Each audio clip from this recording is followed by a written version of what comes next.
আমাদের অনেকেরই স্মার্টফোনে সঠিকভাবে নেটওয়ার্ক থাকে না। এই নেটওয়ার্কের কারণে কিন্তু আমরা সঠিকভাবে ইন্টারনেট ব্যবহার করতে পারি না। ইন্টারনেট ব্যবহার না করতে পারলে কী হয় যে আমাদের ফোনটা যে কোনো কিছু ব্রাউজিং করতে পারে না, ইউটিউব দেখতে পারে না, অনেক প্রবলেম দেখতে পায়। তো আজকে ভিডিও দেখাবো যে কীভাবে আপনি আপনার ফোনের নেটওয়ার্ক স্পিডটাকে বাড়াবেন। তো এর জন্য ফোনের সেটিংসে যাবেন। সেটিংসে গিয়ে আপনাকে নিচে আসতে হবে। নিচে এসে একটা অপশান পেয়ে যাবেন, লেখা থাকবে যে অ্যাডিশনাল সেটিংস। অ্যাডিশনাল সেটিংসে এসে আপনাকে নিচে আসতে হবে। নিচে এসে একটা অপশান পেয়ে যাবেন, দেখতে পাবেন লেখা থাকবে ব্যাকআপ অ্যান্ড রিসেট। এখানে ট্যাপ করবেন। ট্যাপ করার পর দেখতে পাবেন যে উপরে লেখা থাকবে ব্যাকআপ অ্যান্ড রিসেট, তার সব নিচে লেখা থাকবে ইরেজ অল ডাটা।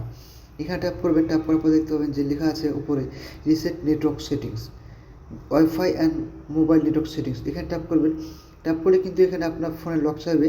তো এখানে আপনার ফোনে লক দিয়ে দেবেন, আবার ফিঙ্গারপ্রিন্ট দিলেও কিন্তু এখানে আপনার হবে।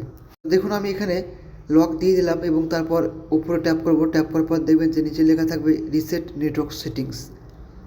রিসেট নেটওয়ার্ক সেটিংসের ওপর ট্যাপ করলেই কিন্তু আপনার ফোনটা রিস্টার্টিং শুরু হয়ে যাবে এবং আপনার ফোনে নেটওয়ার্কের যত সমস্যা রয়েছিল সেগুলো কিন্তু এক চুটকিতেই সেটার সমাধান হয়ে যাবে। এখানে কিন্তু কোনো ফটো, ভিডিও বা নাম্বার ডিলিট হবে না, তাই ভয় করার কোনো কারণ নেই। এখানে শুধুমাত্র আপনার নেটওয়ার্কের সেটিংটা রিসেট হবে।